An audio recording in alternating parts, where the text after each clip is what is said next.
morning. Good morning, saints. Lord have mercy. All these beautiful people on here. Oh. Thank you. Good morning. Good morning. Good morning. Good morning. Good morning. Let's see who we have on here this morning. My God, look at the beautiful people on here on a beautiful Wednesday. Oh my goodness, Miss Natasha Ismail, Regional Director out of Fresno. Good morning. Oh my goodness, Miss Christina. Good morning, Miss Kathleen Williams. I like that sweater, dear. Woo, that's beautiful. Lord have mercy. Mr. Dale Ransom, good morning, sir. Miss Celia in Woodland, California. Thank you, Miss Belinda Batiste. Thank you so much. Miss Caroline Baker. Thank you so much. Rose Guerrero, Regional Director. Chris King, Regional Director out of Fresno, California. Wonderful job on Sunday night. They did an amazing job on Sunday. Go back and watch it. Coach Johnny, good morning, sir. We need to talk. Give me a call when you get a chance, sir, sometime today, Mr. Coach Johnny. Hey, David Wright, good morning, sir. I already said Miss Kathleen with that beautiful sweater. One more time. Lord have mercy. Frank and Patricia Bowman up in Elk Grove, California. Let's go a little south. Where's my friend Pat Robinson? There she is with a blue top on. Hey, Miss Pat Robinson. Good morning, dear. Hey, Mr. Payon over in Japan. Good evening, sir. Look forward to being with you guys this weekend in Japan, doing the international in Japan. Marie, good morning. Thank you so much. Sensational in Florida. Where is that young lady at? Let me see what kind of glass she got on. You know what? That's a ritual we gotta do every day here. See what kind of glass that woman's got on. Where is she? I thought I just saw her. Hold on now. Oh, there she is. She got different ones on today. All right. Good morning, sensational. Yeah, have us. Hey, Miss Tracy Gilmore, part of the bakery organization. Good morning. Ursula Allen, good morning, dear. I love it, the baseball hat. Hey, Miss Zoe Duffy, part of the bakery organization. Miss Anna, Miss Anna down in Texas. Where is she? There she is. Thank you so much, Yancy. Anna, thank you, dear. Bill Bailey, Bills, Bill Bailey and Bill Howard, back to back. Look out, there you go. Hey, Mr. Chris McDowell, good seeing you, sir. Miss Marcia Carter, good morning, dear. Thank you so much. Walker, good morning. So you changed up your label on your site here. I see that. Mr. Julian Lewis, Regional Director out of San Diego. Man, we can't hear him in the weeks to come. Excuse me. Marcia Carter, good morning. Oh, Miss Jill Murphy out in Chicago. Hey, Miss Evelyn Phibbs, Regional Director out of Fresno. Good morning, dear. Miss Martinez up at Iowa. Good morning. Oh, Iowa. I wonder what the weather's like up there. Hey, Mr. Harrison Mills. Good morning. Miss Kanahara in Japan. Thank you so much. Good talking to you a little while ago. Looking forward to this weekend. Mr. Isaac. Good morning. Well, I covered the ones I saw here just about the time I got on a little earlier. Well, listen, we got a great call lined up. First of all, I just want to let you know this young man is on the road driving. I sent the text out to everybody to remind him who our guest speaker is going to be for the day. He's on the road driving. He's got 7 more hours to go, but yet still he's going to get on here and do a Q&A with us today. And what he doesn't fulfill in, I've got a couple things I might just throw in there as well. So without further ado, on the road driving from Baltimore to Houston, Texas, none other than Mr. Shakeel Cooper. You there, sir? Yes, I'm here. Can you hear me clearly? Yes, we can hear you clearly. We got your picture up here, man. I like that purple outfit. Thank you. I haven't worn a suit since March. Hopefully I can still fit them. Yeah, well, I thought I was Prince up here with the purple rain going on. Hey, they said the color purple means royalty, so I want to be as close to royalty as possible. Exactly. Listen, everybody, as you guys know, he's no stranger to us. He got started. Sorry, that was Mr. Cooper's texting me. He just got started. He's got started in the business 7 years ago. He's is going to be one of the youngest SVPs that ACE can ever have. He's on target, hit that goal because he's out there building his business every single day. He's a single father. His son has never known daycare. That to me, that's amazing. And I saw the pictures last week, and I know we saw 3 pictures of his son. All 3 pictures, he was just a happy camper. It's a big old smile. You see, he's always like that. Well, you know what? When dad's around and mom's around, a baby can't help but be happy like that. So without further ado, everybody, the great Mr. Shakeel Cooper, the founder of Wolfpack, a young man who's been in our business over 8 years and doing a phenomenal job as he drives. Tell everybody where you're driving from and where you're driving to. You have 7 more hours on the road. Is that it? Yes. So I actually left Baltimore yesterday morning around 7. Drove all the way to Atlanta. I stayed at a family house for a couple hours. And then I've been on the road, you know, since 7 p.m. So I have, I think, another 7.5 hours to go. But total about 20 hours, not including any stops. Okay, great. 20 hours. Well, folks, we're going to do a Q&A today since he's driving. And we respect that. He called me earlier and said, look, I'm going to be on the road. Is that going to be a problem? I'm going to be driving. Maybe we'll do a Q&A. I said, well, let's do that. Let's do that. So without further ado, the phone line's open for anybody to ask a question to Mr. Shakeel Cooper. You know, this young man, I've seen him grow such a huge business on the stage. I mean, just a huge business in ACM with young people and doing very, very, very, very well. And then his organization decided to do something crazy, which they do. They leave and take off for whatever reason. They think the grass is greener. And he hit rock bottom and started all over again. Didn't stop, kept going, didn't miss a beat. Most people that gave up, and that's why I've been following his history. That's why I have such an admiration and love for this young man, because he had every reason to quit. But you know what? Quitters don't quit. And I love what he said, not last week, but the following Wednesday. He said something I will never forget. He says, why should I follow you? I don't follow a quitter. Leaders don't follow quitters. And I thought that was so amazing. I will never, ever, ever, ever, ever forget that. So sometimes when people can say things too, you got to just hold on to it and just take it and grab it for your own self and utilize for the rest of your life. So, you know, these calls are so powerful for me because I learned a lot from a lot of the speakers. I learned a whole lot. I mean, I learned a lot. I learned a lot from Sunday night's training from the Kings. I learned a whole lot from Mr. Cooper. That was one that I will never forget. So that's a powerful one, sir. So does anybody have any questions for Mr. Shakeel Cooper as he's on the road driving right now? And he can have a conversation, a little fireside chat. Anybody?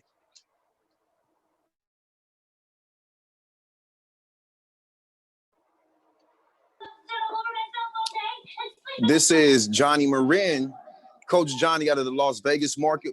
Good morning to you, Mr. Thomas. Mr. Shakeel Cooper, good morning to you. Good morning. I got a question for you. Yes, sir. Yes. Pleasure to be talking with you. Thanks for taking the opportunity to share with us. Thank you so very much. I heard that you built a huge organization. You lost it all. What were some of the things that you did mentally, emotionally, to get yourself back to where you can rebuild all over again and get back in the trenches again, man?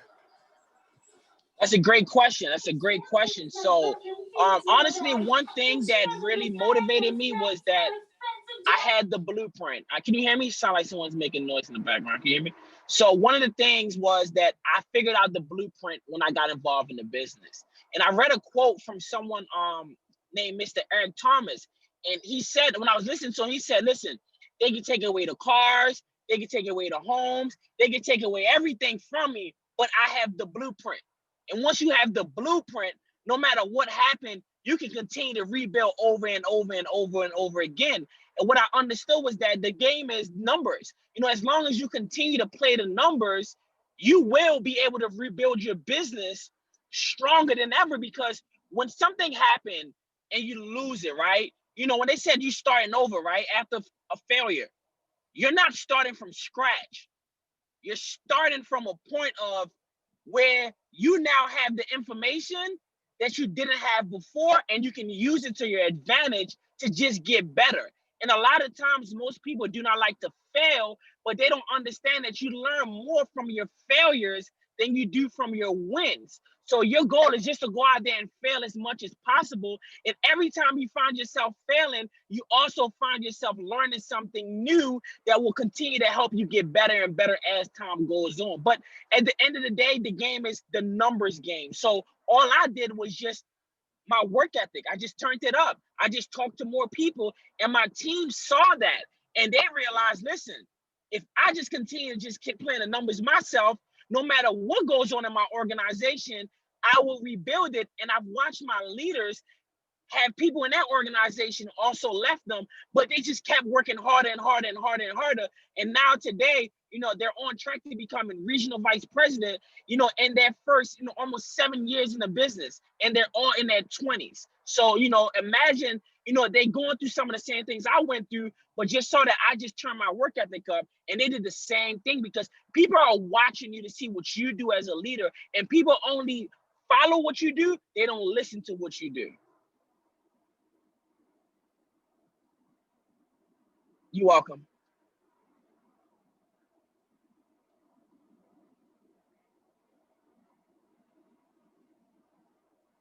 The call as well. Also like to thank Regional Director, Miss LaQuana Bunkin, to just join the conversation. Haven't talked to her in a while down there in Southern California, so I know Mr. Julian Lewis got a big smile on his face now. And I also like to thank Mr. Regional Director, Mr. Brian Baker, for joining in as well. Who else want to have a question for Mr. Shakeel Cooper this morning?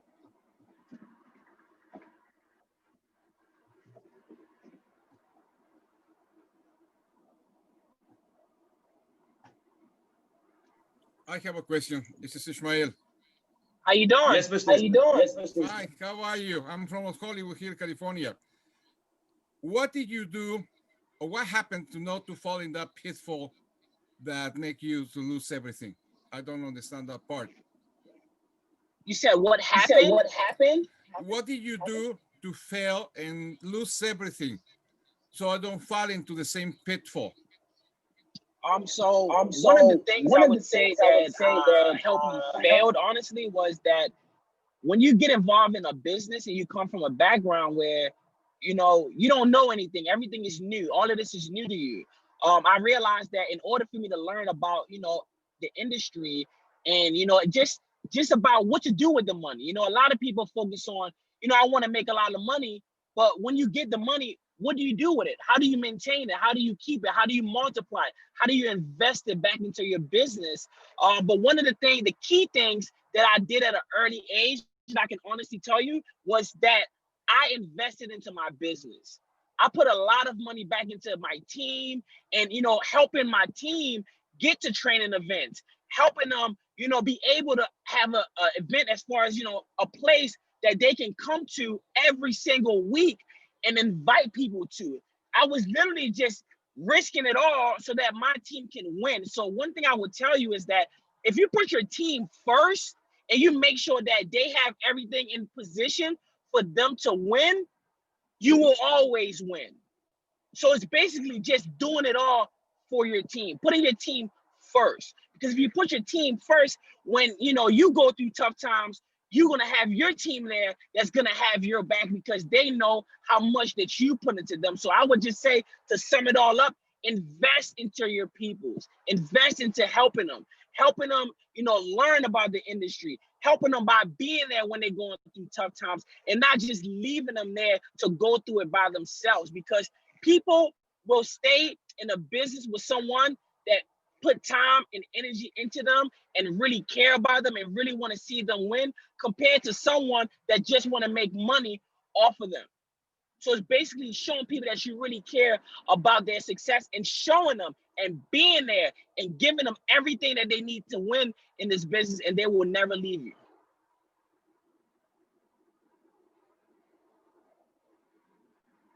Thank you. You're welcome. Good morning, Mr. Cooper. This is Sharian in Florida. How are you today? I am doing great. Been on the road, but enjoying it. I'm excited to finally move permanently from the East Coast to, you know, Texas again, you know, for good. So I'm excited about it.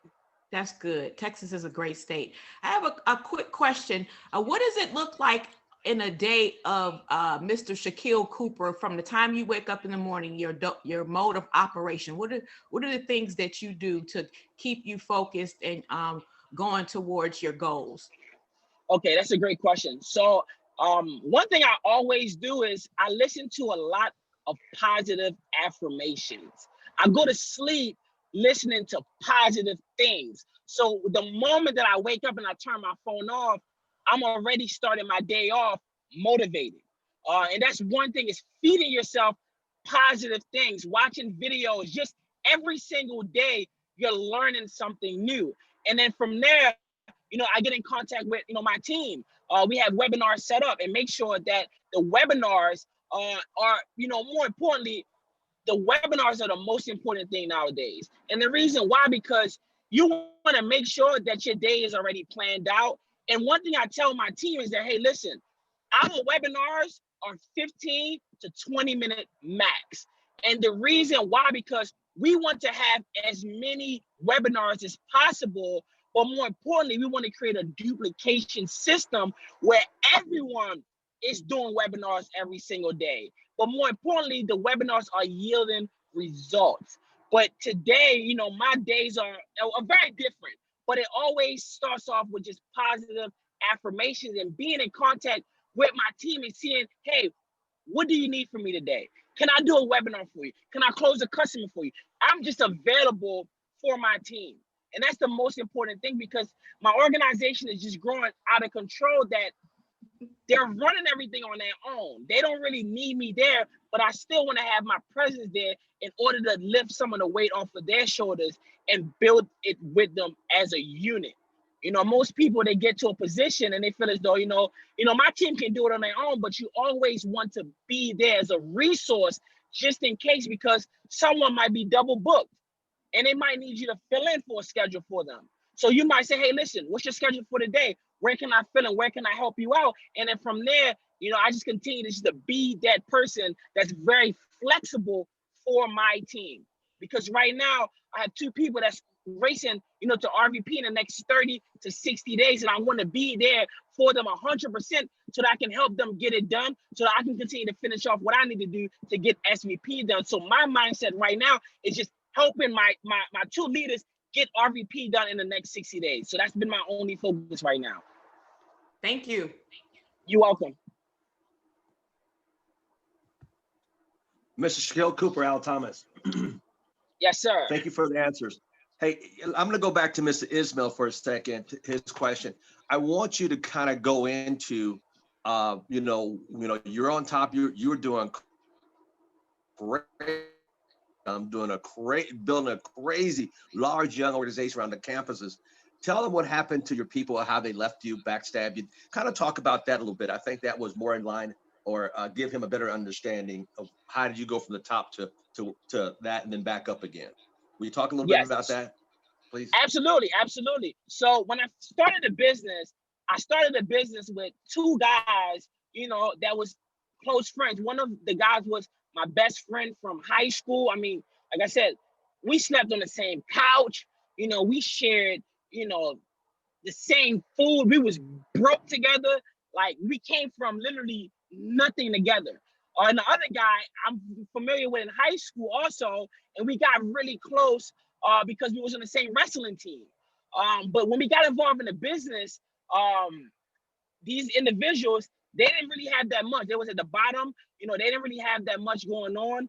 So I allowed them, you know, to say, hey, listen, you guys can live with me and just build a business. So when I got involved in ACN, I allowed, you know, those 2 individuals to live with me, because they was 2 separate parts of my organization that I know for a fact that they was going to be regional vice presidents that first 2 years in the business. So I invested, you know, letting these individuals live with me at multiple different places, you know, everything that they needed, money to invest into their businesses. I mean, I put in multiple 5 figures into helping them build their business, because they was my best friends. You know, I said, listen, we got it broke together. We're going to the top together, because I'm not a selfish person. But you ever notice that sometimes, you know, when you grow with people and they stop wanting to grow because they become stagnant, once you get a little bit of fame, ego, you know, it's just, what happens is that money, fame, and ego changes people. And they became people that I didn't know, because when we all was broke, everything was perfect. You know, like, we never, till this day, we never had an argument. But they developed, you know, jealousy because of the relationship that I had with my mentors, because the relationship I had with my mentors, we never had argument, anything that they needed. I was there, they can call to me. And till this day, you know, I've always been that leader in their business that they never had not one single issue out of me. But they started having ego. They started feeling that they was the deal. They don't want to listen to our mentors no more. They feel as though they didn't know what they was talking about. But they noticed that I wasn't doing the same thing that they was doing, as far as, you know, having the same mindset that, you know, the mentors are not doing enough for us, or, you know, they don't invest enough money into. And from that point on, I noticed that, you know, these individuals are not going to stick around long enough, because if you're talking bad about your leadership and now you're poisoning your team, and now you're telling your team, hey, don't listen to Shakeel, don't listen to your other leaders, don't listen to nobody else, only listen to us. And they broke their team apart from me and my leadership. And they started doing their own thing. They created their own team names, and they just wanted to separate. And I'm like, why would you want to do that? Because we're winning as a unit. And, you know, I just noticed as time went on, you know, things just got crazy. And I remember us going to a trip. It was a leadership trip. We went to the Bahamas, and we went to Miami for a day, and we were sitting at the pool.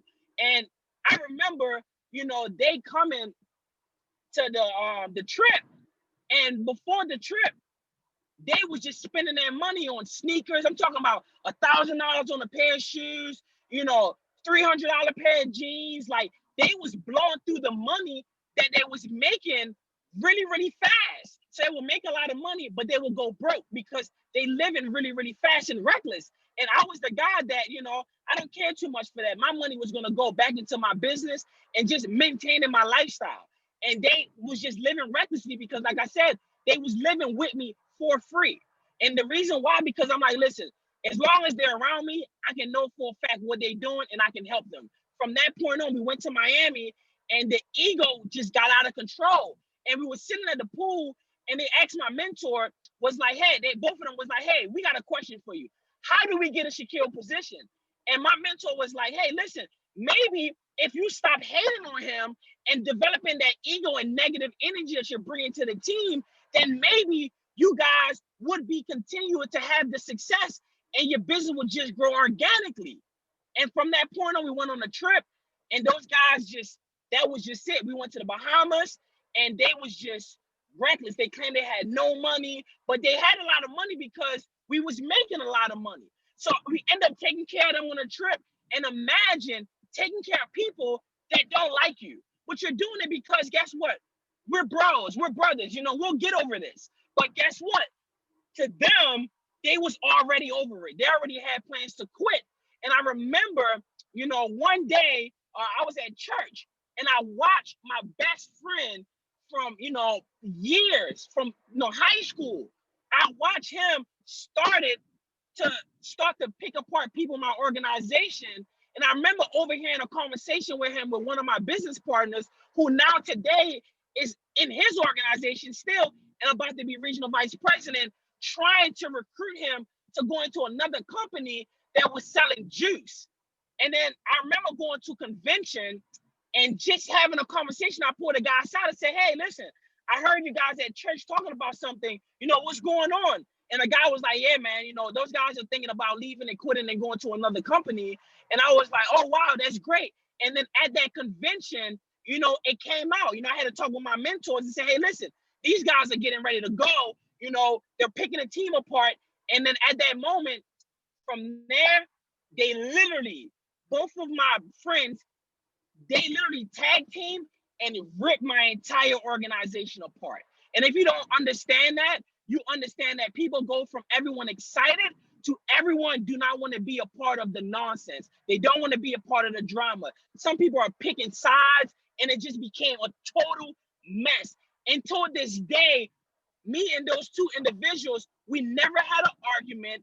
I don't even understand why they felt the way they felt. And I can tell you it's because of the ego. Most people that don't come from a lot of money, when they start to make a lot of money, they start to get big-headed. And if you don't become humble, if you don't remain humble, you know, God can take it from you at any moment. So from that moment, they literally had the mindset that if we're not going to win as big as him, he's not going to win either.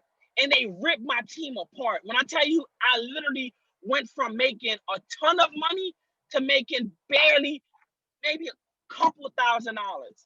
And my rent was a couple $1,000. And I remember, you know, driving home, living, you know, downtown Baltimore in a condo, and I couldn't afford to pay my rent.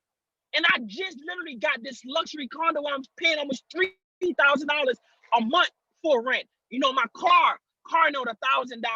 My lifestyle, my minimum bills was about $5-6 grand a month because, you know, I'm taking care of a lot of people, to literally losing my car, losing my home, having to move back into the basement, because when you lose a big part of your organization, almost 80%, because I put my all into these two individuals because they was on their way to becoming regional vice presidents. They hit RD in 6 months.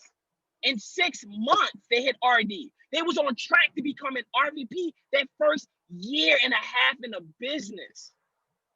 And then from that point on, I literally lost everything. I had nothing. I was going from, apartment to apartment. I stayed in 4 different apartments in 1 year because I had good credit. And I realized that they got 90 days to kick me out. So I lived free for a year in these apartments, but it put me in almost $35,000 worth of debt because I couldn't afford to pay it. So it messed my credit up. So I didn't have no credit. I remember getting involved in the business with almost 800 credit score. And then I remember my credit score dropping to 400. So I lost my money. I lost my credit. My family lost faith in me. The team lost faith in me because they watched me go from at the top to just, seeing me at my grandmother's house, seeing me back in my mom's house, having to visit me at my mom's house. And they seeing that, and a lot of people started to lose belief, but they didn't understand that, I was plotting. I was like, you know what? I'm not going to stay in this position. I'm going to rebuild myself. And I remember sitting in my grandmother's basement, and I said, you know what? I'm going to start a clothing line. So I started selling Wolfpack clothes. So all the money that I made, I reinvested it into the brand. I put it into selling clothes. And I remember that summer, selling almost over 1,000 shirts. I made enough money where I was able to move to Houston, Texas. So I was able to move to Houston, Texas. And then from that moment, I remember going to, a T-Mobile store one day, and I met this guy, and I met him. And then from that moment, he was able to get involved in my business. I started a whole entire new organization in Houston, Texas. My team saw that this guy went to Houston, didn't know anybody, and blew up a whole entire new team. And I blew up an entire new team. And my team back home, they got remotivated and said, listen, he don't need us because he have the blueprint. No matter where he goes, he can build a big team. So from that point on, I was driving back and forth between Houston, Texas, and Baltimore, building a business. And they saw like, this guy is just unstoppable because we watched him go through all of that, but he just wouldn't give up. Until this day, that's all they know, that no matter what you go through, never give up. So when they saw that, they lost some of their peoples also because they was affected when their team was ripped apart from them also. They was like, you know what? I'm not going to give up either. Until this day, we just have the mindset that no matter what happens, we will continue to persist. So the summary of everything was that I just never gave up. I never took a day off. I never quit. And I showed people that, listen, you can't hold me losing everything over my head. Because guess what? I probably lost those materialistic things, but the intangible things, the information, the knowledge, the things that I know today, I would not mind doing it all over again. Because today, I'm so blessed and fortunate I went through those things because it made me a stronger individual. It made me really just look at life totally different. It made me look at life like, hey, you can lose everything today, but if you have the blueprint, no matter what happened, no matter what storm comes your way, you have the blueprint.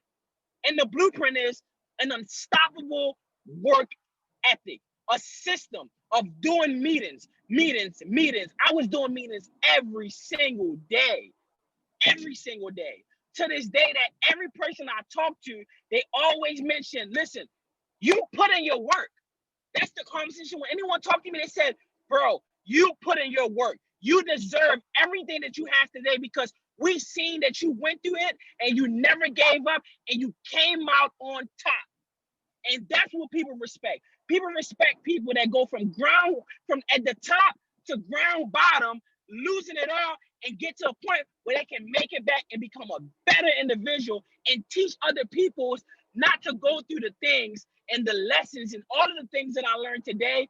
For example, now I'm teaching people, hey, listen, it's great to just make money, but I'm teaching them about their credit. You know, I'm teaching them about financial literacy. I'm teaching them, hey, listen, yeah, that's great, you make a lot of money, but how do you keep a lot of money? How do you live below your means? How do you maintain your lifestyle and invest into your business so that one day you can become a millionaire? It's not about all of the fancy stuff now. It's not about the $500 belts, the Gucci, the Louis, all of these the things that people are spending to give up the impressions that they're already successful. But no, look at people like Warren Buffett. You know, look at wealthy people traits. Look at their habits, and you ought to understand that you don't have to show that you have it all right now. Just keep working, because one day you will be able to have it all. So I just tell people, hey, listen, live below your means, invest into your business, and just keep going. Never give up, never quit. And then one day you will be able to truly live the lifestyle that you desire. And you don't have to become a millionaire or make $100,000 a year in order to live a great lifestyle. So that's basically what, you know, I show people, that, you know,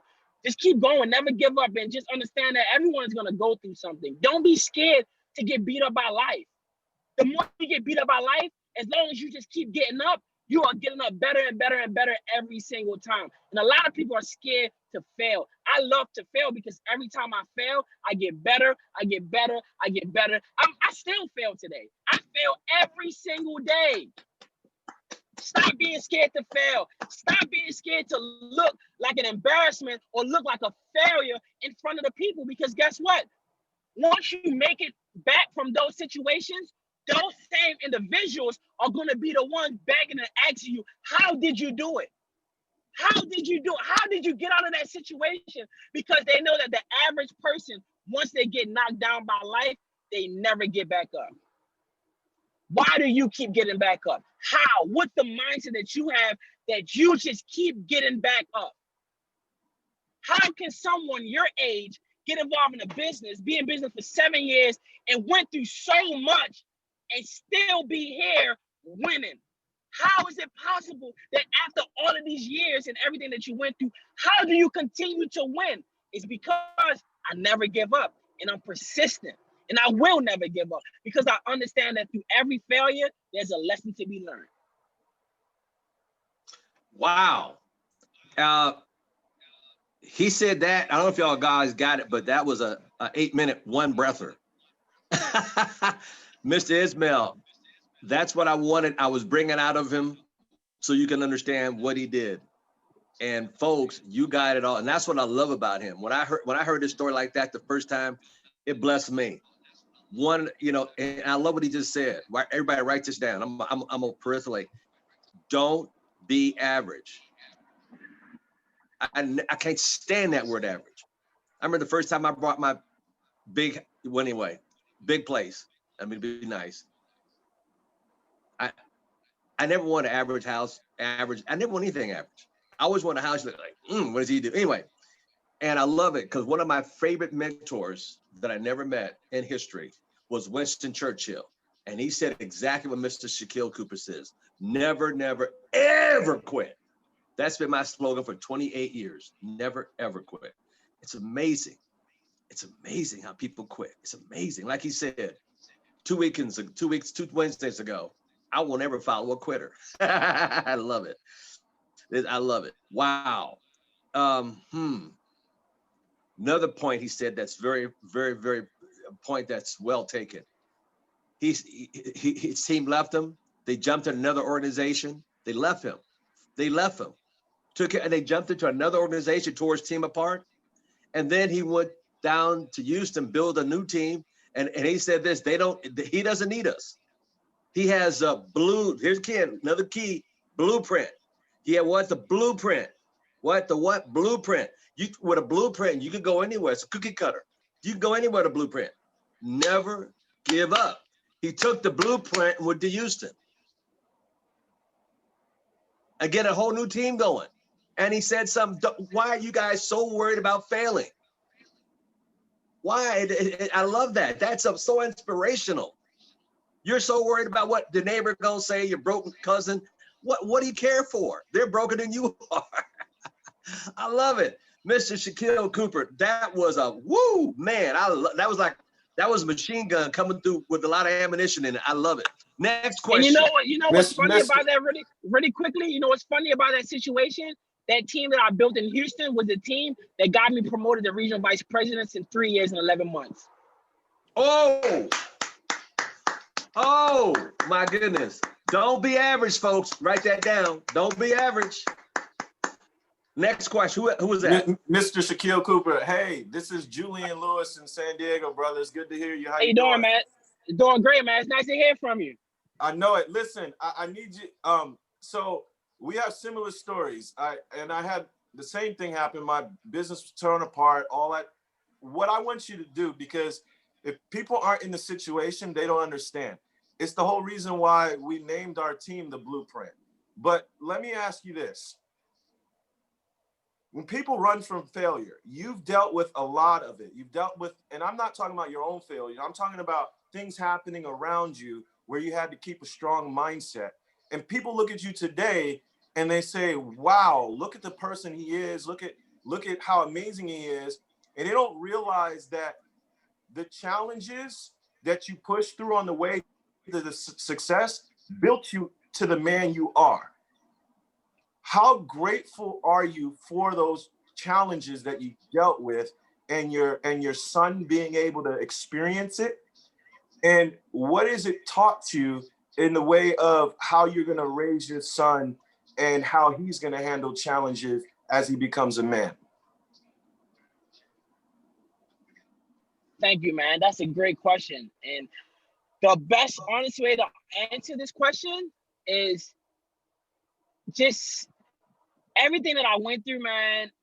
It's been some times that, I've cried, I didn't let anyone see that. I remember one time just breaking down, crying, like, man, I'm just, every time I look around, I'm just being tested. It seemed like it was just every single day was just getting beat up and beat up. And then, just seeing your family, look at you, just get, like, see your family just look at you get beat up and they can't do nothing about it. It really just broke me down to the point that said, you know what? I will never, ever let anyone ever see me down. Never, no matter what. And at that moment, I said, I got a son to take care of. I got a son to worry about. And I said, you know what? My son will never feel anything that I went through. Never. Because if he knew what his dad has been going through to this day, he would be a total different child. But he has the lifestyle and the mindset, and just his life is just happy. Imagine having a baby that he don't cry. He don't even, crying is a foreign thing to him. And it's so foreign, and I'm looking at it like, man, I look at so many people that they choose to duplicate, just everything that they're going through in life, they put it onto their kids. They make their kids feel guilty about being in this world, and their kids just turn out to just be unhappy children, angry children. Children are just, they just bad. They just like getting in trouble. They just like, and it's because of what the parent is pouring into the kid. Because a parent might not have been ready to have a kid at that moment, and they regret it, and they pour that regretment onto that kid. They pour the angriness, all of those things to that kid. But I had a kid when I was at my lowest. When I was at my lowest, I remember sleeping on air mattresses for years, building a business because I had to do what I had to do. Driving across the country to be with my child, flying every single week, spending my last to be on an airplane, to be there with my child so that he can never see that. Why is my dad not here? Why is my dad not here? Why is he not here? Yeah, I understand that he might be dealing with things, but my son, all he knows is that his dad is always there, because I never let him feel guilty for the things that I was going through. And I can tell you that that's my biggest motivation. A lot of people use having kids as an excuse, but it's really one of the biggest blessings that you can ever have, because it's going to give you that motivation and that fire that, listen, whatever I'm going through right now, I had to go through it so that my kids don't have to go through it. Because if you don't go through it for your kids, then guess what happens? You are now passing out generational bad habits. And I don't want that for my child, because I know that my parents, they passed down negative things. They passed down bad things that I wanted to break when it started with me. I wanted to break those generational curses. I said, you know what? It stops here. I'm not going to continue to live my life the way my family been living their life for generations. It's going to stop here. It's to the point that my son, I raised my son in Texas because I don't want my son to be raised by my family and develop their habits. And I've watched my nephew, who is 1 year older than my son, and they're totally, completely different. And I knew that if I brought my son around my family a lot, that my son will turn out the way how my nephew has been turning out. And I can tell you that my nephew cry, complain, is always getting yelled at. He's always into something. And I'm like, he is 1 year older than my son. My son never gets yelled at. He never gets in trouble. He don't do anything bad. He know how to use a phone at 1 year old. He's into technology already. He's only 3 years old. He's very smart, very intellect. He see me reading. He see me on the computer. I see that my son is being duplicated after me. But I also see that my nephew is being duplicated after his parents. And I said, wow, we have the same family, but how is my son turning out different than my nephew? And we came from the same background, the same family.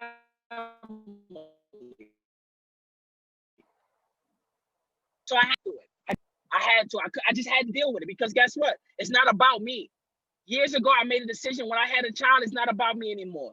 It's about doing whatever I got to do so that he can be raised different. So I tell everyone on the call, if you got kids, do it for them. Stop thinking about yourself, because every decision that you make will affect them. And you can either affect them in a good way, or you can affect them in a bad way. But at the end of the day, you make the decision ultimately on how you want your kids to be raised. Do you want your kids to be raised to become better than you?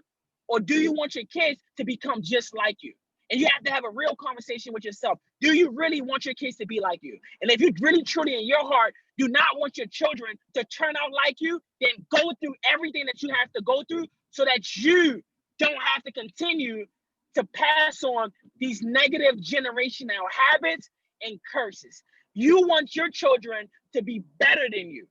And then you want your grandchildren to be better than your children. Every generation should be better than the last generation.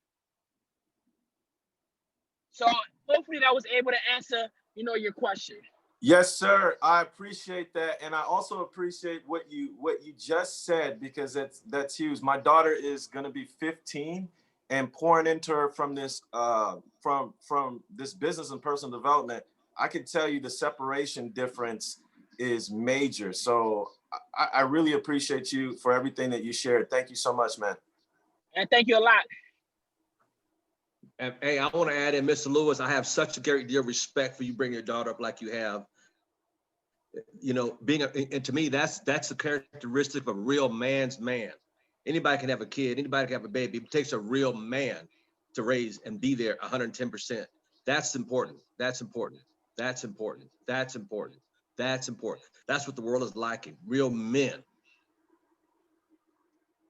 Real men hang in there and stick in there through thick and thin. I know what I was going through. I told, look, Dutch, they're my kids. I'm paying for them to go to private school. I'll take care of it. Ain't nobody. I respect that, Cooper. That's why I love you so much. That's what we need. Real men, not guys jumping here and jumping there and jumping. Take care of your own and raise them in a way that should go so they don't depart. When they get old, they don't part from it. Mm-hmm. Wow. I'm homeschooling my son. I'm homeschooling my son, man. I told my family that I'm homeschooling my son. They said, when is he going to school? When are you going to put him in school? I'm like, he's at school every single day. He's home with the people that he loves and he want to be with.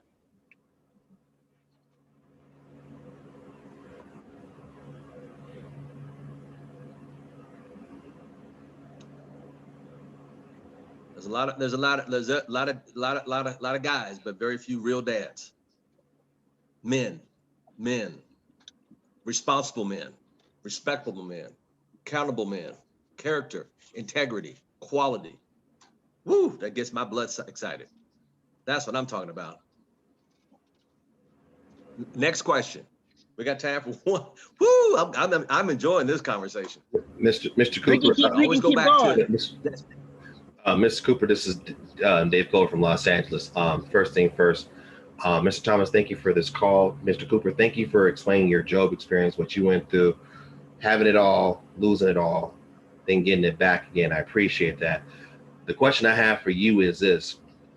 What would you tell yourself as far as you being the leader that you once was to the who you are now, how to build better leaders in your organization, from going what they have to go, from what you have to go through to prepare themselves, but to be better leaders than where you was? Yes, that's a great question also. One thing that I would tell myself was, I wish that I failed more earlier in life and took more risk. That's my only, not regret, but I wish I failed more early on in life. Earlier in my life, I was just playing it too safe. And I just wanted to play it too safe. So I would tell my old self, you should have been more riskier.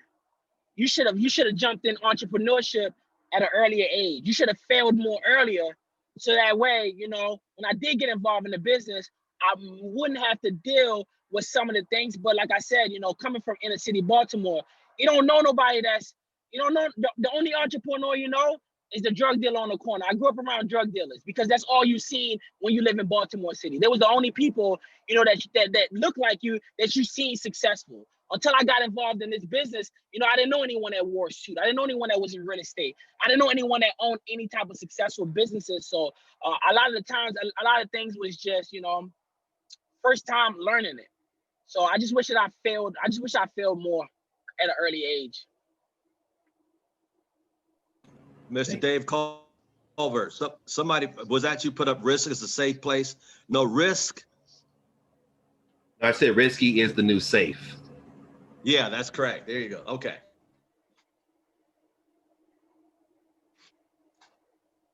To me, safety is risky. The bigger the risk, the bigger the reward. The bigger the risk, the bigger the reward. You can't. I risk life every day. My mom, and it's crazy to piggyback off of that. My family called me crazy. Like, I told my mom I was gonna drive 20 hours to Houston, like nonstop, because I've done it before. She called my cousin. I didn't even know I had family in Atlanta. She called my family and said, listen, he's about to drive across the country. I don't want him driving through the night. Can he stay with you? Other than that, I would have been there already. But my mom, because I'm so risky, and she know that whatever I say I'm going to do, I'm going to do it.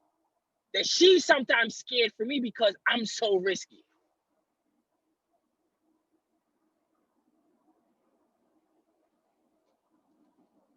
I love it. What's risky for her ain't risky for us.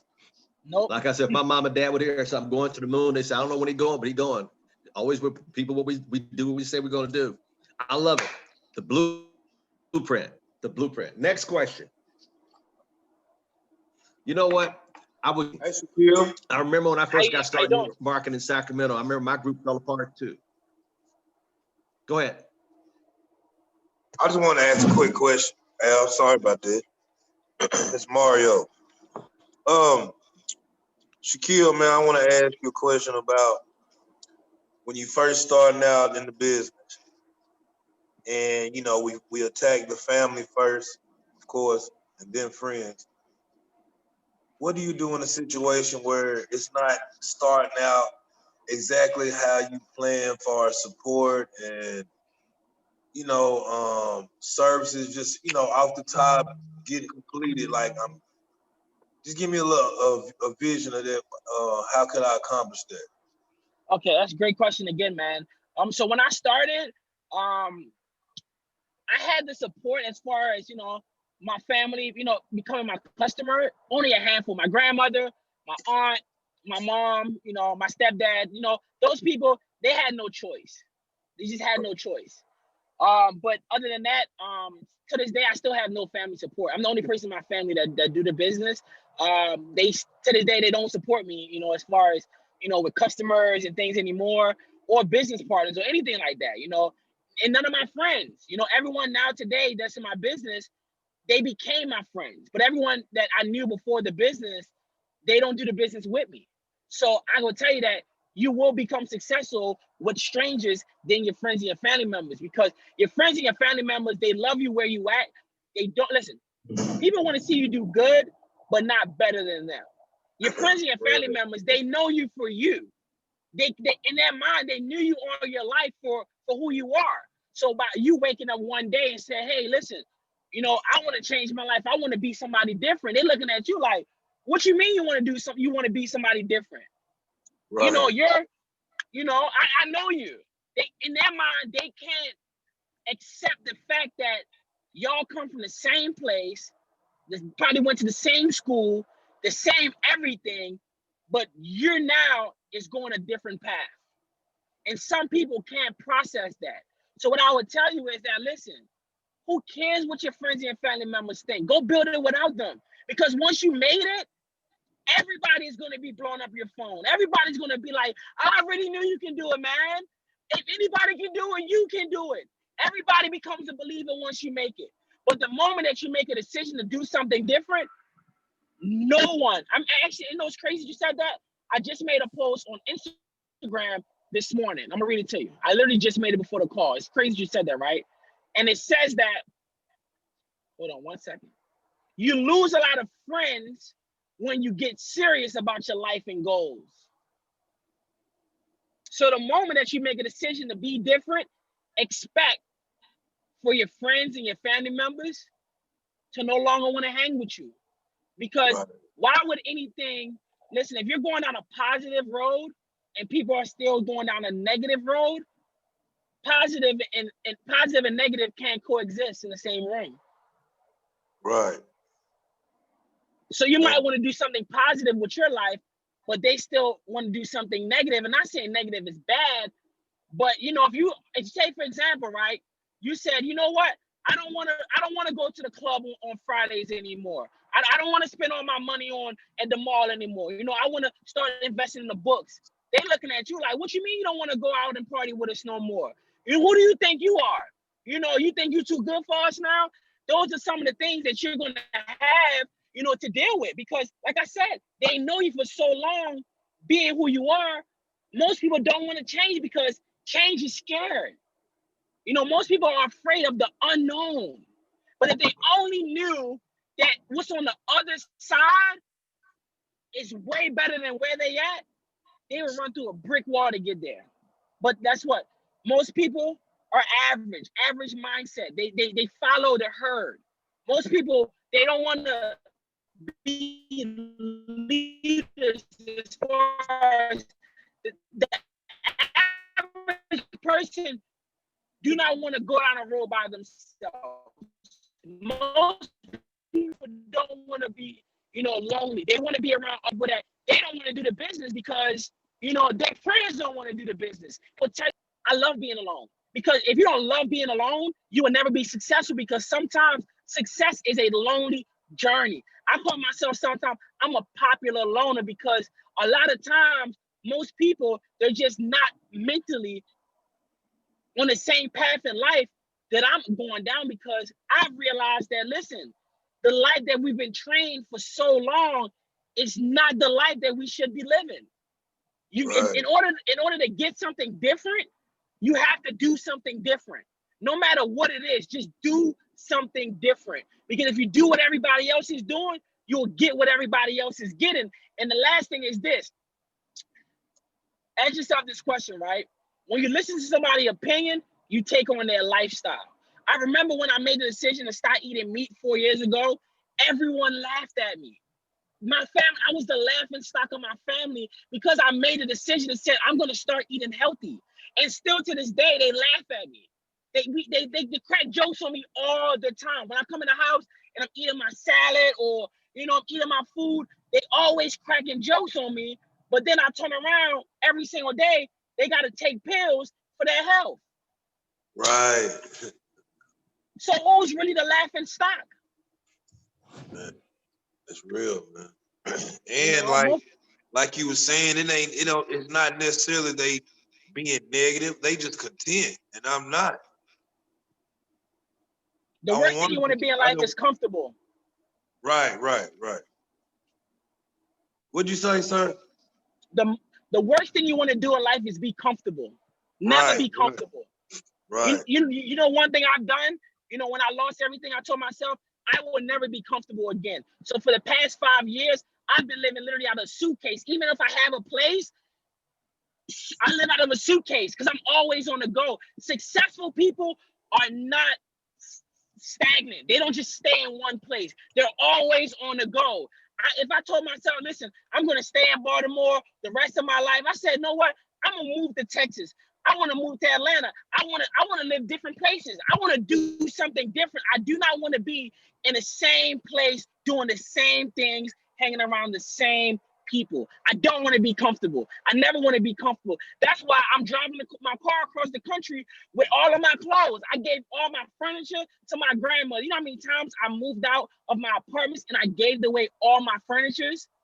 Because I said, I don't want to stay comfortable. Y'all can have my furniture. All I need is my clothes and my books and my shoes, and I'm gone. Right. That's powerful. Because I have $1 billion worth of information sitting in my backseat right now.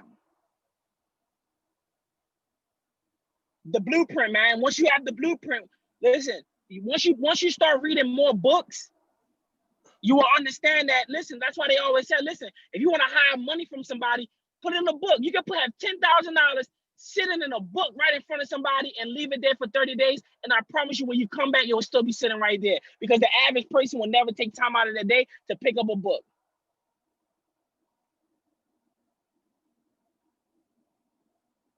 That's why most successful people, they keep their safe, their money is disguised as a bookshelf because they know that the average person is not going to pick up a book to read the book. So hopefully that was able to answer your question. Appreciate you, man. You're welcome. Hey, Mr. Al Thomas, Shakeel, how you doing? It's Isaac from London. How you doing? I'm great. I'm enjoying this this amazing Zoom call, man. Thank you, man. Quick question. In this current climate, what's your preferred way of building a network? Social media, having a social media presence. And you want to stand out on social media, right? This is a good thing because think about it, right? The average person on social media, they're negative. You know, they love to feed off of negativity. So one thing I do is that I just post positive, thought-provoking quotes or just show people just motivation, just show people, listen, I'm not going to be on here commenting about what this celebrity is doing. I don't talk about politics. I don't talk about religion. I don't talk about the things that the everyday average person is talking about on social media, right? I stay away from those things. And I just talk about positivity. I talk about bettering your life. I talk about fixing your credit. I talk about building a business, becoming an entrepreneur, starting an LLC. Things that the average person don't talk about. So when people come to our page and they see the things that I'm posting, I automatically stand out like a sore thumb. And guess what happens? People stick around for the information because they know that if they go somewhere else, they're going to see something negative. They're going to hear somebody complaining. I never complain about what's going on in my life. I never post about what's going on negative about my personal life on social media. You will only see positive things. So I would tell you, just use social media because nowadays with the corona, you really don't want to be mingling with a lot of people because, you know, you just never know. But you can use social media, you know, and just make yourself known by just being this positive light in this dark place. That's just how I look at social media. You know, a lot of people tend to go on there and post about the negative things that's going on in their life. Why not go on there and post about the positive things that's going on in your life? Like today, if you follow me on there, I post a bunch of different things. I just showed on there today, hey, listen, My longest credit history is 18 years and 4 months. Do you understand? I'm only 27 years old. How in the world am I 27 years old, but my longest history with a credit card is 18 years and 4 months? That's going to motivate somebody that said, you know what? I need to get on my credit game. I need to get on credit because guess what? You can't get an apartment without it. You can't get a house without it. You can't really be truly successful if you don't understand that we live in a credit world, because you can get a lot of cash, but guess what? You got to have both. So I want to lead people down the right path and share information. You know, I tell people all the time now, you know, don't just call me a network marketer. I'm an entrepreneur and I'm a financial literacy expert, because I understand that most people fail in life because of lack of financial literacy. Yes, you can make a lot of money, but how do you keep it? How do you continue to maintain a lifestyle and build something that one day will take care of your grandkids' grandkids? I'm not thinking about my son. I'm thinking about my grandson and his grandson. How can I build something today that's going to take care of them? And what information? Because if you give somebody a lot of money and they don't know what to do with it, guess what's going to happen? You're going to go back to square one. I read a story about the Gucci family, right? You know, everybody know about the clothing line Gucci, but they don't know that the person that started it, the grandchildren actually ran the company to broke, and the company was sold to another company. And it's because the grandchildren didn't appreciate and have the information to keep it going that they lost something today that's now a $1 billion company. It's no longer owned by the family.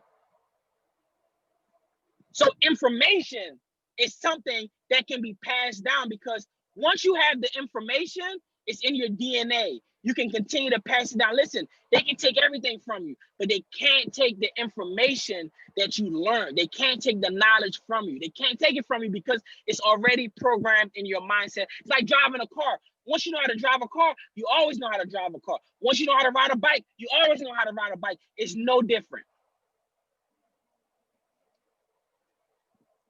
Amazing stuff. Amazing, amazing. You're welcome, man.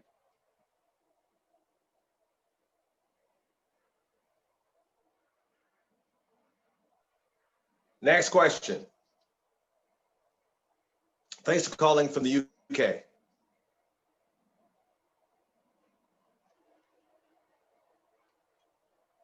We can keep going as long as you guys want to. I mean, I'm pretty free as long as you guys are, you know, open. I got a couple more hours to go, but you know, whatever questions I can answer, you know, hopefully help somebody, you know, it's pretty great with me. Sir, I want to say thank you. Folks, man, this has been very powerful. You know, this will be out on the channel later. Go to Destiny International and rewatch it again and again. And I'd get a copy if I were you and send it to people on your team that did not quite make it out to the call today, so they could go back and re-listen to this, because this was powerful. Now, today is Wednesday. Tonight at 6 o'clock, right back here, is my last one. I did the first one I went 2.5 hours. Last week I did it and we went 3 hours. It wasn't planned, it just went that way. So tonight's the last one. That's right, tonight's the last one at 6 o'clock. You get your people on here. Number one, your camera must be on. If your camera's not on, we're gonna ask you to turn it on. If you don't turn it off, we're gonna just kick you off, because I want everybody to participate. Is everybody with me? We've had 100% participation, so thank you. So now, with the cameras on, the person that I'm gonna be calling, they must have already seen the 1 through 10. You must have sent it out to them earlier today, weekly, last month, I don't care. But they had to see the information, because I don't talk to anybody without seeing the information. Next, let the people know I'm gonna call them between 6 o'clock and 7 o'clock p.m. Pacific Coast time. And you guys got to start working on your time zones. You guys are so one-dimensional. All you know is your own time zone. Start getting globally with your time zones. Come on, globally. I've been global my whole life in my time zones. I travel all, man. So 6 to 7 o'clock p.m. Pacific Coast time. They must have seen it. Your camera must be on. Let them know that I'm going to be calling them and talking to them about the business. And I'm going to do that tonight at 6 o'clock. It's my last one. I don't know how long tonight. So if I were you, I'd get on the phone, get the videos out, call the people and talk to them. Mr. Sam Foster's already got several people for me to talk to tonight. you need to have some people for me to talk to. The first time we did it, we signed up 5 on the spot, 3 in the system. I got confirmation that were my organization, 2 were not, but they came in as well. Last week, Miss Pat Robinson got another one. I mean, we are tonight at 6 o'clock. I'm gonna rest up for it because I'm gonna give it my all in all. And you watch how I do what I do. So in other words, is come watch me fail and making calls and getting people in your business for you. Tonight's the last one. It's the last one I'm doing. I haven't did this in years, and it felt good to go 2 and 3 hours. So who knows what tonight's going to bring? But I want to give that information tonight at 6. Tomorrow morning at 9 o'clock on our conference call, Mr. Dean Terrelli, and then tomorrow night at 6 o'clock, 1 through 10, and on Friday, Mr. Nelson will be joining us, and then Al's happy hour. And with that said, Mr. Shakeel Cooper, can we show